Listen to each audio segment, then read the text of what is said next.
They never say it out loud, but you feel it. The moment you walk into a room, something shifts. Laughter fades. Smiles stiffen. Conversations trail off mid-sentence. And it's not because you're rude, or arrogant, or even doing anything wrong. It's just you. There's something in your presence, an invisible weight they can't explain, but can't ignore. You ask the questions most people avoid. You actually listen. You speak with intention. And when you look someone in the eyes, they look away. You've heard it all before. You're too intense. You overthink everything.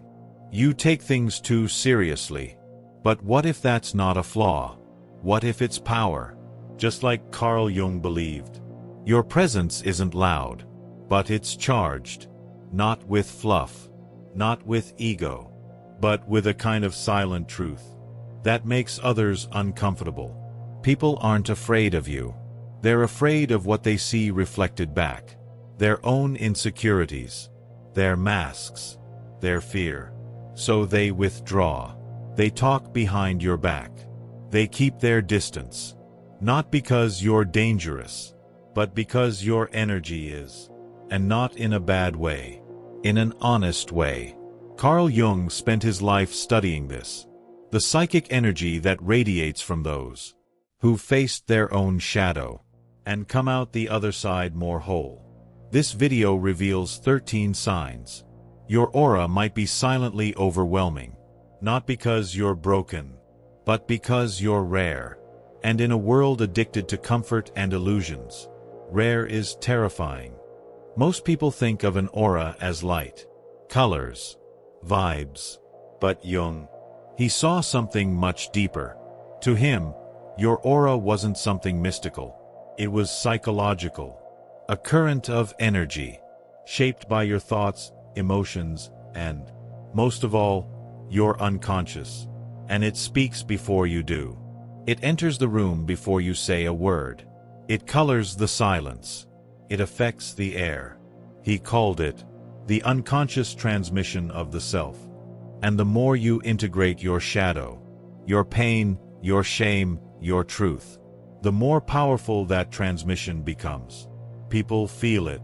They don't know what they're feeling, but they feel a presence, a weight, a calm intensity.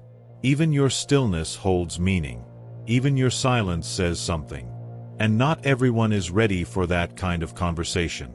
Because your energy doesn't flatter. It reflects. And what it reflects is real. Let's get into the signs. You don't try to shock people. You just speak from the heart. With honesty, not drama. But still, it rattles people. Because you say what others avoid. You name what others bury. You bring depth where most expect light conversation. They call you too much. But what they really mean is, you made me feel something I wasn't ready to feel. Carl Jung believed some people carry energy that wakes others up, whether they like it or not. Your words don't just communicate. They penetrate, not to hurt, but to connect, to expose, to heal. And that's what makes people flinch. How's the weather? What do you do? Did you see that show? You try. You smile. You nod. But your body rebels. Your soul resists. Because that surface-level chatter feels like a shield, a dance, a way to hide from what's real. And you can't fake it. Your energy wants depth. It craves truth. So even when you're silent, your aura says, this isn't real. And people feel that. Even if they can't explain it. They might call you cold, distant, antisocial. But deep down, you're just starving for realness. And your energy makes that hunger visible. Strangers open up. Friends confide in you. You've been called a therapist more times than you can count. Even when you never offered. It's not random. Your aura radiates stillness, safety, depth. People sense it, and they spill. But here's the paradox. You rarely feel seen in return. You absorb. You hold space. But few ever ask, "How are you doing?" You're surrounded by emotion, yet aching for connection. Magnetic to pain, yet invisible in your own. You walk in. You feel it. They shift. They soften their voice. They glance, then look away. Sometimes they avoid you entirely. Other times, they stare too long. Like they're trying to figure you out. That's not paranoia. Carl Jung believed when you've integrated your shadow, you become a mirror. And when people look into your eyes, they see themselves, not their best self, but the parts they've buried. And if they're not ready for that, they flinch. They turn. They label you intimidating, even if you're being completely kind. Because your eye contact, it's not just social, it's psychic. You're quiet, just sitting, doing nothing unusual. But someone suddenly stiffens, gets defensive, or strangely cold, and you wonder, what did I do? The truth is, your energy did it. Your stillness reflected their chaos. Your calm exposed their unrest. You didn't speak, but your aura did. Loudly. That's the power of integrated presence. You don't need to demand attention. You disturb illusions just by being you. You sense it instantly. The fake laugh. The performance. The mask. Your gut reacts before your mind catches up. It's not judgment. It's discernment. Because when you've embraced your shadow, you can feel fragmentation in others. Your aura sends a message. Drop the act. I see you. And that terrifies people. So they put distance. They get defensive. Or call you too intense again. But the truth is, your energy makes their illusion suffocate. You don't even try. You just ask questions. Challenge assumptions. Refuse to nod along. And suddenly, people start explaining themselves. Stumbling. Justifying. Doubting. You didn't push them. You just exist in clarity. And that clarity destabilizes shallow certainty. Jung said, a self-aware person becomes a contradiction to the collective. Your calm exposes chaos. Your groundedness reflects their disconnection. Your confidence magnifies their insecurity. You don't dominate. You reveal. And that alone makes you quietly dangerous. They say you understand them like no one else. They open up, cry, reveal truths they've never spoken. And then, silence. Gone. No explanation. Just distance. Why? Because you didn't flatter them. You saw them. All of them. And not everyone is ready to be seen. You didn't ruin the connection. You made it too real. And that scared them. You walk into a room, and power dynamics shift. Your boss gets awkward. The loud guy goes quiet.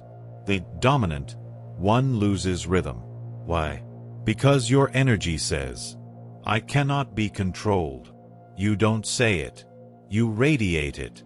Jung believed those who integrate their inner authority exude what he called sovereignty. It doesn't need to shout. It doesn't need to argue. It simply is. And those who rely on external power, they feel it, and they panic. You pick up on micro-expressions, shifts in tone, the silence between words. You're not snooping. You're simply tuned in. Someone says they're fine, but you hear the tremble in their voice. They change the subject, but you catch the flicker in their eyes. You notice what's not being said, and that makes people uneasy. Not because you're judging them, but because your perception makes them feel exposed. Jung believed that heightened awareness comes from confronting your inner world, your fears, your wounds, your truths. And when you've done that, your senses sharpen. You start to see beneath the surface, in people, in conversations, in life. But most people aren't used to being seen on that level. So when you reflect their unspoken emotions back at them, they don't know what to do with that. They squirm. They joke. They shut down. Not because you're wrong, but because your awareness shows them a version of themselves they're not ready to meet. You can be surrounded by friends, included in the group, even admired, and still feel alone. Not because you're disconnected, but because your awareness separates you. You see the game, the roles, the personas, the invisible walls people build. And once you see it, you can't unseen it. Carl Jung said that individuation, the path to becoming your true self, often leads you away from the crowd. Not because you're antisocial, but because authenticity is a lonely road. You crave connection, yes, but not the kind built on masks and surface talk. You'd rather sit in silence than pretend to be someone you're not. You'd rather be misunderstood than be fake. This can make you feel like a stranger in your own world. But that loneliness, it's not a flaw. It's a sign of depth. It means you've chosen truth over fitting in. And that's rare. Rare and necessary. You're called intimidating, arrogant, intense, even when you're being quiet, kind, or thoughtful. You walk into a space, and suddenly someone feels challenged. They accuse you of judging them. They say you think you're better. But none of that is true. What's happening is projection. Carl Jung believed that people unconsciously project disowned parts of themselves onto others. Their insecurity, their envy, their unacknowledged fear. And if you carry strong, grounded energy, if you've faced your own darkness, you become a perfect screen for those projections. They don't see you. They see the part of themselves they're not willing to confront. So they get defensive. They lash out. They gossip. But it's not really about you. It's about the mirror your presence holds up. A mirror they're not ready to look into. You don't need to dominate a conversation to shift the energy in the room. You don't need to raise your voice to be heard. In fact, you often say the most by saying nothing. Your silence isn't passive. It's charged, intentional, alive. It makes people nervous because it forces them to fill the space with their own thoughts, their own noise, their own discomfort. And suddenly, they realize how loud their mind is, how scattered their energy feels next to your stillness.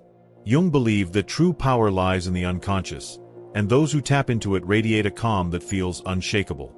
Not performative, not loud, not aggressive, just steady. And when you carry that kind of silence, it echoes, it ripples, it unsettles. Because most people are used to distraction. They're not used to presence. So if you recognize yourself in these signs, know this. You're not too intense. You're not too serious. You're not too much. You're just real. And in a world drowning in illusion, that's rare. Rare enough to be misunderstood. Rare enough to be avoided. Rare enough to feel alone. But never forget. The ones who carry honest energy. The ones who faced their shadows and walked through the fire.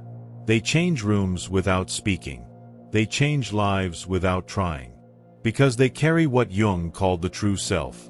And nothing is more powerful than that.